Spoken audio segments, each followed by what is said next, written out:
national dissemination workshop we'll be having for the study on abortion incidence and the severity of related complications.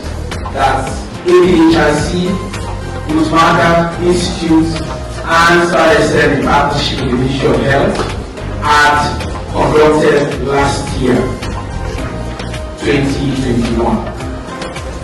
So that's the reason why we are here this morning. Maternal mortality in Sierra Leone remains a huge public health and development concern.